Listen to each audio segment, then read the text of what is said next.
Donald Trump, ये सिर्फ एक नाम नहीं है ना। ये मॉडर्न हिस्ट्री के सबसे पावरफुल और हाँ, सबसे ज्यादा कंट्रोवर्शियल फिगर्स में से एक हैं। एक ऐसा इंसान जिसने बिजनेस, एंटरटेनमेंट और पॉलिटिक्स मतलब तीनों ही दुनियाओं का नक्शा पूरी तरह से बदल कर रख दिया।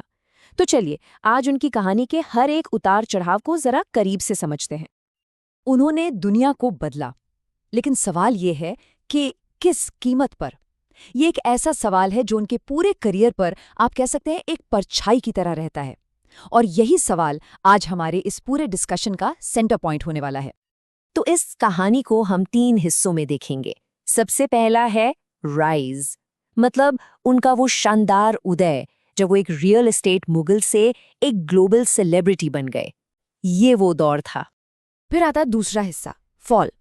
ये वो दौर था जब प्रेसिडेंसी खत्म होने के बाद कंट्रोवर्सीज और कानूनी मुकदमों का एक ऐसा तूफान आया जिसने उन्हें चारों तरफ से घेर लिया।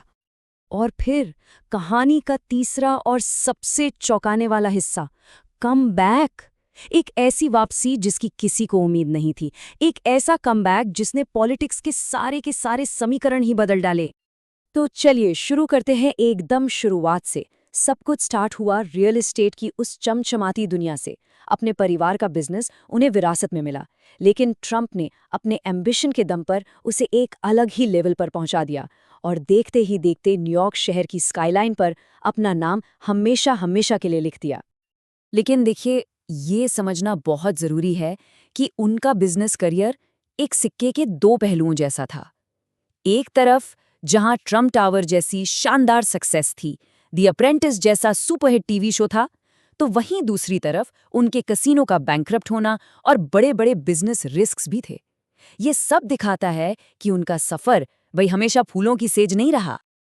और यहीं पर कहानी में एक बहुत ही दिलचस्प मोड़ आता है, द ट्रंप ब्रांड का जन्म। देखिए, द अप्रेंटिस शो ने उन्हें सिर्फ एक अमीर बिजनेसमैन नहीं रहने दिया, बल्कि उससे कहीं ज्यादा कुछ बना दिया। वो खुद एक ब्रांड बन गए। उनका नाम ही वेल्थ, सक्सेस और पावर का सिंबल बन गया। एक ऐसा सिंबल जिसे उन्होंने मीडिया का इस्तेमाल करके पूरी दुनिया में फेमस कर दिया। तो बिजनेस और टीवी की दुनिया पर तो वो राज कर ही रहे थे।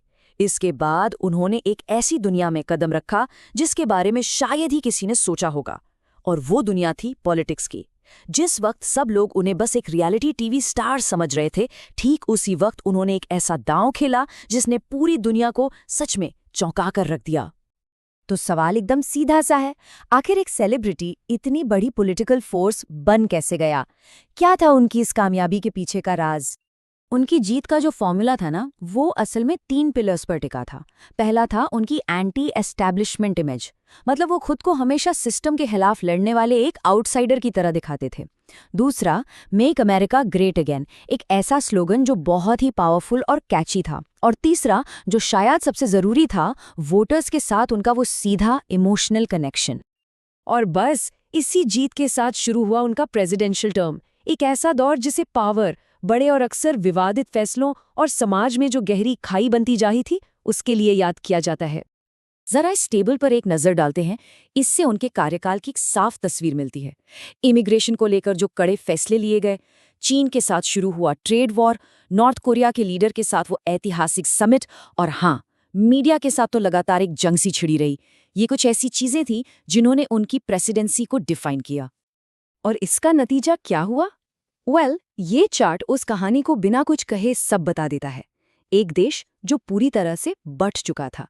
एक तरफ थे उनके कट्टर समर्थक, तो दूसरी तरफ उतने ही कट्टर विरोधी। ये जो पोलराइजेशन था, मतलब ये जो ध्रुवीकरण था, शायद यही उनके पॉलिटिक्स का सबसे बड़ा नतीजा था।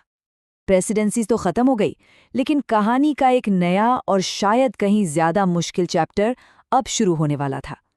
ये था उनके पतन का दौर, फॉल, जब विवादों और कानूनी पचड़ों ने उन्हें हर तरफ से घेरना शुरू कर दिया। ये टाइमलाइन उस उथल-पुथल से भरे दौर की पूरी कहानी बताती है।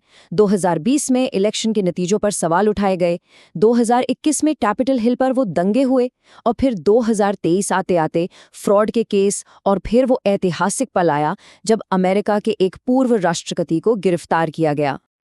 जरा सोचिए इस बारे में, एक फॉर्मर प्रेसिडेंट की गिरफ्तारी और उनका मग शॉट, ये तस्वीरें सिर्फ अमेरिका में नहीं बल्कि पूरी दुनिया में एक शॉकवेव की तरह फैल गईं।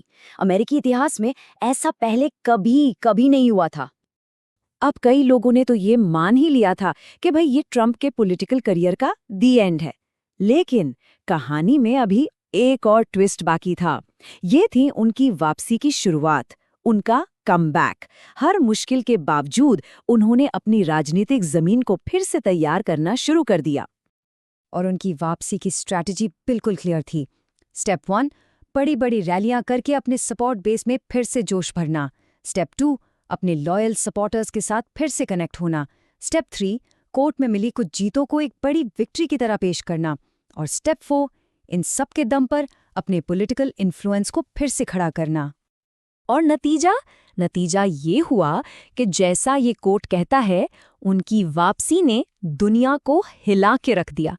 ये पॉलिटिकल रेजिलियंस का मतलब राजनीतिक लचीलेपन का एक ऐसा जबरदस्त उदाहरण था जिसकी उम्मीद सच कहूं तो शायद ही किसी ने की होगी। तो एक शानदार राइज, एक नाटकीय फॉल और फिर एक ऐसा कमबैक जिस पर यकीन करना मुश्किल हो। डोनाल्ड ट्रंप की कहानी सच में एक रोलर कोस्टर राइड की तरह है जो अभी भी रुकी नहीं है। और एक बात तो पक्की है, इसका असर ग्लोबल पॉलिटिक्स पर बहुत लंबे समय तक रहने वाला है। और आखिर में हम इस डिस्कशन को इसी सवाल पर रोकते हैं कि आखिर वो क्या चीज़ है जो डोनाल्ड ट्रंप को एक वंस इन अ सेंचुरी यानी सदी में एक बार आने वाली पॉलिटिकल फोर्स बनाती है। शायद इसका जवाब इतिहास, पॉलिटिक्स और उनकी अपनी पर्सनैलिटी के उस अनोखे मिक्सचर में कहीं छिपा है जो उन्हें हर किसी से बिल्कुल अलग बनाता है।